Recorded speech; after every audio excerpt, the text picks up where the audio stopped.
Olá, bom dia, eu espero que todos estejam bem. É com bastante alegria e satisfação que nós estamos aqui mais esse sábado, tratando do livro O Céu e o Inferno, no capítulo 8, onde nós estamos falando de expiações terrestres. Vamos trazer aqui mais uma comunicação, fazemos aqui a nossa reflexão para o nosso aprendizado, ok? Vamos ver como foi essa comunicação então. Intitulada com o nome do Espírito François Vergnes, vamos ver como é que se aconteceu, né, e se deu essa história. Cega de nascença, filha de um meeiro das proximidades de Toulouse, morta em 1855, com 45 anos. Dedicava-se constantemente a ensinar o catecismo às crianças para prepará-las para a primeira comunhão. Com a mudança do catecismo, ela não teve nenhuma dificuldade em ensinar-lhes o novo, pois sabia ambos de cor. Numa noite de inverno, voltando de uma excursão a vários lugares, em companhia da tia, era preciso atravessar uma floresta por caminhos horríveis e cheios de lama, e as duas mulheres deviam caminhar com precaução à beira das valas. A tia queria conduzi-la pela mão, mas ela respondeu-lhe: "Não fiqueis em cuidados por mim. Não corro nenhum perigo de cair. Vejo sobre meu ombro uma luz que me guia. Segue-me, sou eu que vou conduzir-vos." Chegaram assim em casa sem acidente, a cega conduzindo aquela que podia servir-se dos olhos. Veja, né? Evocação em Paris em maio de 1865. Que aí começa aqui, né, a comunicação do espírito falando como aconteceu toda a sua trajetória terrena na sua última existência. Vamos ver como é que foi, né? Teríeis a bondade de nos dar a explicação da luz que vos guiava naquela noite escura e que não era visível a não ser para vós? Como? Ela responde: pessoas que, como vós, estão em relação contínua com os espíritos, precisam de uma explicação para um semelhante fato. Era o meu anjo guardião que me guiava, respondeu ela, né? E aí, continuando. Era essa, né, a nossa opinião, mas desejávamos ter a confirmação. Tinhais naquele momento consciência de que era vosso anjo guardião que vos servia de guia? Não, reconheço. No entanto, eu acreditava numa proteção celeste. Pedira tanto tempo a nosso Deus bom e clemente para ter compaixão de mim. E é tão cruel ser cego. Sim, é bem cruel. Mas também reconheço que é justiça. Aqueles que pecam pelos olhos devem ser punidos pelos olhos, e igualmente todas as faculdades de que os homens são dotados e das quais abusam. Não procureis, portanto, para os inúmeros infortúnios que afligem a humanidade, outra causa a não ser aquela que lhe é natural, a expiação. Expiação que não é meritória, senão quando é cumprida com submissão, e que pode ser aliviada, se pela prece se atraírem as influências espirituais que protegem os culpados de penitenciário humano e derramam a esperança e a consolação nos corações aflitos e sofredores. Vós vos tinhais devotado à instrução religiosa das crianças pobres, tivestes dificuldade em adquirir os conhecimentos necessários ao ensino do catecismo que sabíeis de cor, apesar de vossa cegueira, embora ele tivesse mudado? Responde ela, né? Os cegos têm, em geral, os outros sentidos duplicados, se é que posso expressar-me assim. A observação não é uma das menores faculdades da natureza deles. Sua memória é como um escaninho, onde são colocados, com ordem, e para nunca desaparecerem, os ensinamentos cujas tendências e aptidão eles têm, não tendo nada exterior capaz de perturbar essa faculdade. Resulta daí que ela pode ser desenvolvida de uma maneira notável pela educação. Não era o caso em que eu me encontrava, pois não recebera educação nenhuma.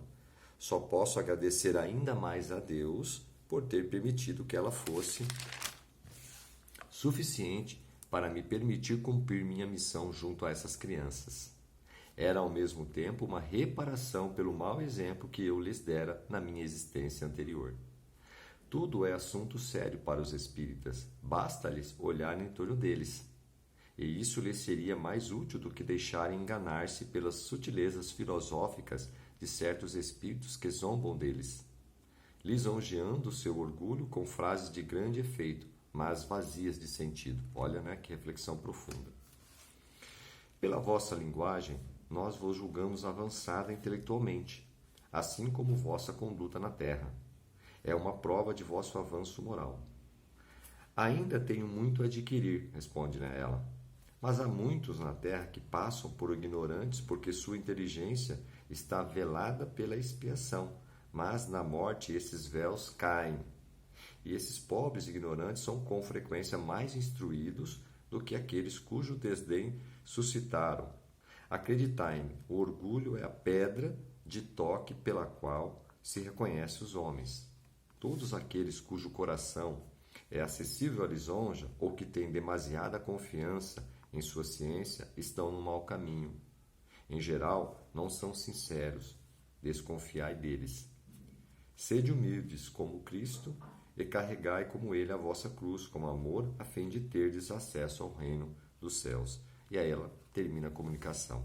E aqui, fazendo uma reflexão, acho que a gente pode refletir sobre vários pontos. E um dos pontos que trouxe, né, essa comunicação foi a providência divina em nossas vidas sempre presente, né? Ou seja, veja que naquele momento, né, que ela cita, que ela estava fazendo a travessia, né, a providência divina sempre nos acompanha, porque nós temos uma coparticipação com o plano espiritual. Nós não estamos simplesmente aqui ao acaso, né? Então a providência divina sempre nos acompanha. Obviamente que os nossos pensamentos, as nossas ações atraem boas influências ou más influências. Esse é o ponto, né, que ela cita também aqui nessa lição. Mas veja que a providência divina nos acompanha, nos assiste e nos apoia, né, de acordo com as nossas necessidades e provações e expiações.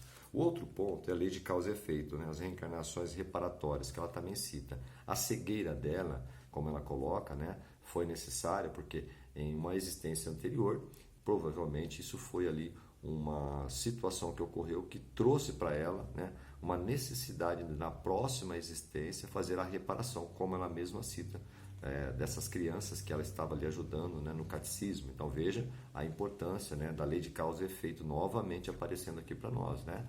Se nós estamos colhendo alguma situação difícil nessa existência, se nós não encontrarmos a resposta nessa existência, possivelmente ela se encontrará em existências anteriores, porque todas as nossas existências, umas estão diretamente ligadas às outras, né? Que nós vamos evoluindo, né, através dessa oportunidade, né, de repararmos ali as nossas falhas ou mesmo buscarmos, né, conhecimento em novas frentes, né, de acordo com a nossa necessidade evolutiva.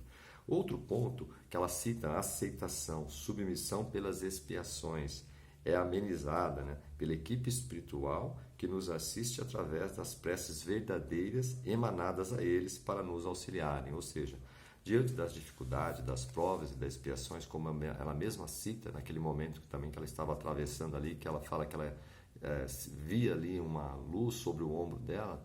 Veja, se nós temos uma conduta e aceitamos, né, aquela provação, a equipe também espiritual nos apoia, porque nós estamos emanando sentimentos verdadeiros, sentimentos elevados para pedir auxílio, para pedir ajuda, para passar por aquela situação. Então, ela recebeu essa ajuda, esse auxílio, estava junto dela ali uma equipe espiritual, né, que a apoiava nesse período, né?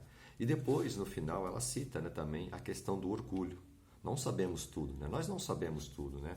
Então, aquela pessoa, né, que tem demasiada confiança, né, na sua própria ciência, né, às vezes pode ficar exposta à lisonja, né? O que é isso? É quando nós nos deslumbramos, né, e nos sentimos, né, donos de toda a situação, donos de toda a verdade, né? O conhecimento está em todos nós.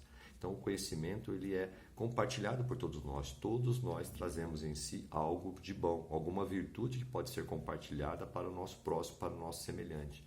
Então, nós não podemos ter a pretensão de que sabemos tudo e somos os donos da verdade. Não, pelo contrário, nós devemos buscar com consciência, né? Com clareza, e estarmos sempre refletindo. Será que isso é bom? Será que isso é ruim? Até que ponto, né, nós podemos contribuir, ou até que ponto, né, nós devemos melhorar?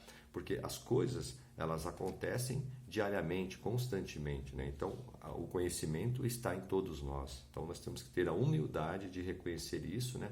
Para que nós possamos avançarmos, né, em conjunto. Então, eu agradeço aqui o tempo, né, no dia de hoje. Foi uma lição muito produtiva, onde nós pudemos, né, tiramos, né, dessa lição muito conhecimento, né, muita sutileza da forma que ela coloca as coisas, né, principalmente da maneira do orgulho, né, que nós não sabemos tudo, né, e o conhecimento está em todos nós podemos partilhar isso, né, como uma família universal, ok? Até a próxima semana, se Deus quiser.